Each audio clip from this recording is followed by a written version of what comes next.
তোদের ধর্মের ঠিক নাই, তোদের জন্মেরও ঠিক নাই। অবৈধ মায়ের অবৈধ সন্তান। ভিডিও শুরুতে আমি বলে দিতে চাই যে এই ভিডিওটা শুধুই মাত্র এই হাঙ্কির ফুলার উদ্দেশ্যেই বানাচ্ছি। সার্বিক বাংলাদেশকে কোনো রকম অপমান করার আমার কোনো ইচ্ছাই নাই। কাজেই তোমরা বাজান আমার উপর রাগিয়ে হুগাটা ফুলই থিও না। ভারতের চুদির বাইরে আর কিছু পারে না, বাংলাদেশে নিয়ে খালি গালাগালি করতে পারে। ওরে বারানি সল, আমরা বাংলাদেশে গালাগালি দিই না।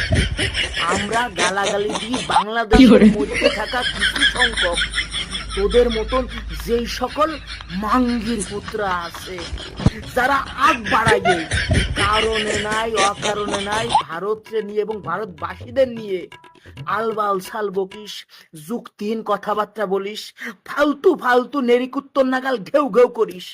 আমরা জাস্ট চলাকার দিয়ে তোকে সাইয়ত একখান স্যাঙা দিমা।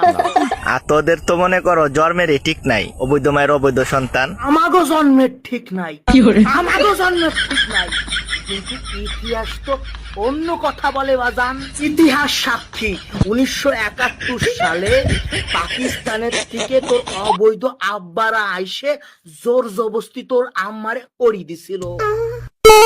আর তোর বৈধ আব্বা তো তোর আম্মারে বাংলাদেশে বসে আগেতেই ঐত্য। জাতি জানতে চাই বাপ, তুমি কোন আব্বার বীর্য থেকে উৎপন্ন হওয়া সন্তান? বলো বলো।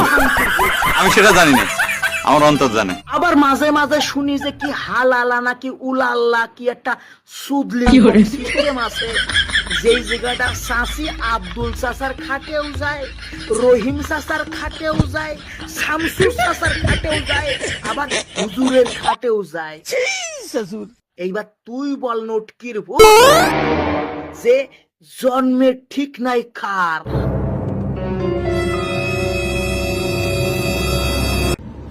কি